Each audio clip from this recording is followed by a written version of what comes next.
people that have usually decided they're going to Willamette View, or do you get them before they go to Willamette View, or do you refer people to Willamette View as well, or do you find people that are maybe looking at things like shared housing or, some of the other things that people can do?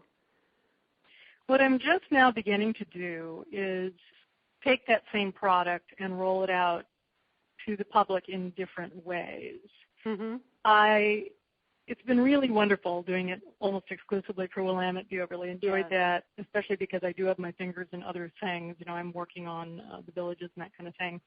However, what I am doing right now is I'm rolling this product out mostly as something that people can avail themselves of through realtors. So, for instance, if someone's elderly and an elderly couple, they've been in the house for 50 years and they decide they want to sell it, and they have a realtor come out and offer to list it for them, that realtor could include my services as part of the package they offer to that homeowner to help them get unhoused, or the realtor might make it available to them as something that the homeowner can pay for themselves because realtors get hit with a lot of cost.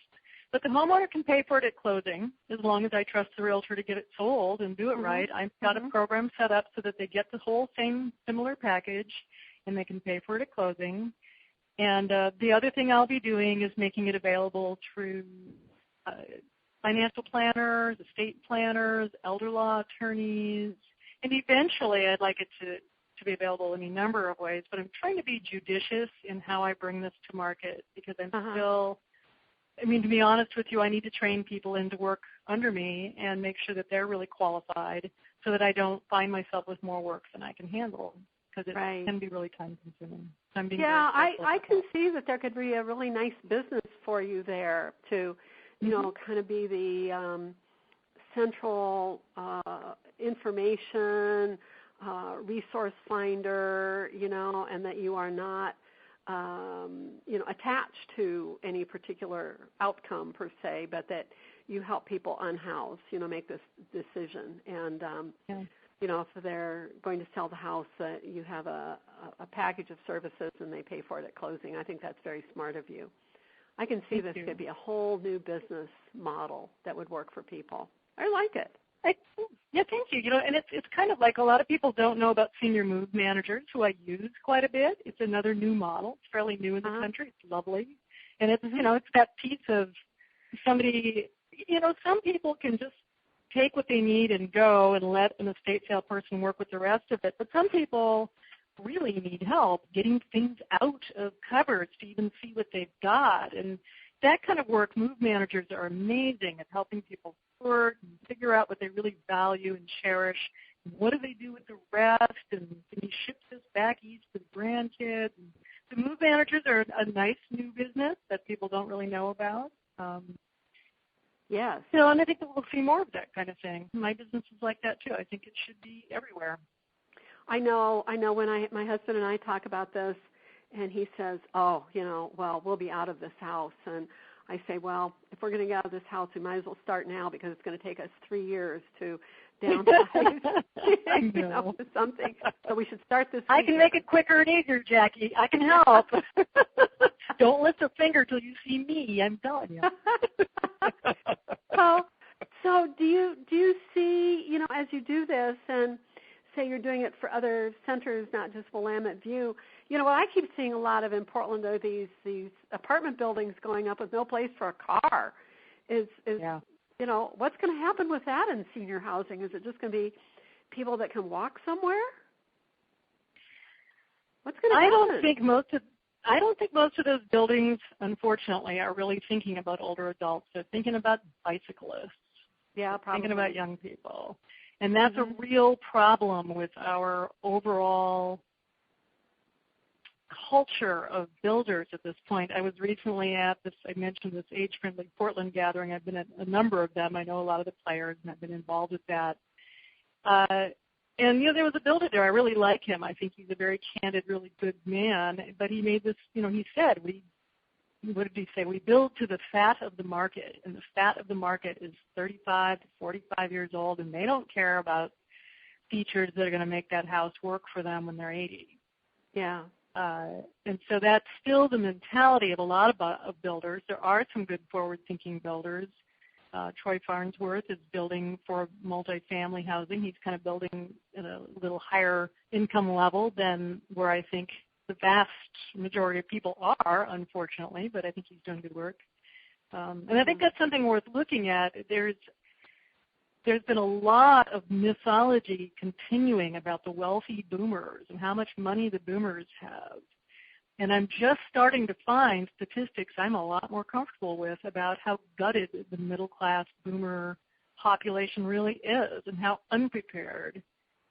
One of the statements we make in our state treasurer, Treasurer Wheeler, says that the average person in the retirement age group has $30,000 saved for retirement. Yeah, so there's a lot of that. Yeah, heavens no. Yeah. And, I'm talking about encore entrepreneurship so that people can create for themselves a stream of funding to support their retirement, at least as long as they are healthy or, able to do at least consulting work, intellectual property type of work, not necessarily physical work, so that they can, again, monetize their expertise and support their retirement. But I think there's a huge need for that. And, they tell us also that less than 50% of companies have pensions anymore of any form. And, so it comes back to if you don't have savings and you don't have a pension, you're dependent on Social Security, and average Social Security is $600 a month. So the numbers just don't work at all. No. I know Treasurer Wheeler is talking about the concept of people feeling they have to retire into poverty. And, that's what I'm talking about, as I say, encore entrepreneurship. And, what people can really smart. create a small business for themselves. So. And the other thing is pulling together.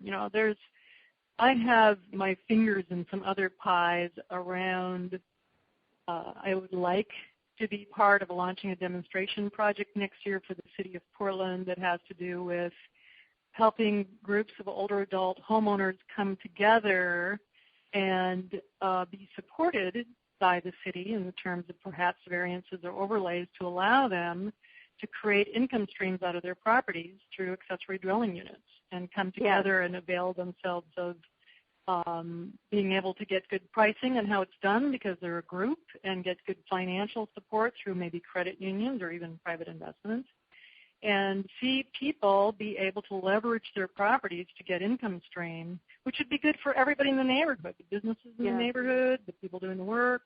It's something. And not only that, it would go right along with the city's commitment to higher density, even though I know that's getting some pushback right now. There has been a long time commitment to increasing the density of the city rather than expanding the footprint, out into rural areas. And, of course, that's where the ADUs fit in right away. I think this is And great. they can be built universal design. They're good for older people. They're good for young people with babies, Yeah. Mm-hmm. Yes. It's a good absolutely. product. So, you've talked about it a couple times. Tell us about your involvement with Age-Friendly Portland. And, I know it's a big initiative, and, what's happening in Portland. Actually, I've just joined the Economic Development Subcommittee, so that of Age-Friendly Portland. But tell our listeners about what's going on here in Portland. Well, it's funny. I mean, on the one hand, I'm pretty kind of intimately involved in it. On the other hand, my brain is not well developed for talking about what the city's up to. So I'll kind of go back in time. One of the key people in all of that, one of the very key people, is a fabulous gentleman named Alan DiLatorre.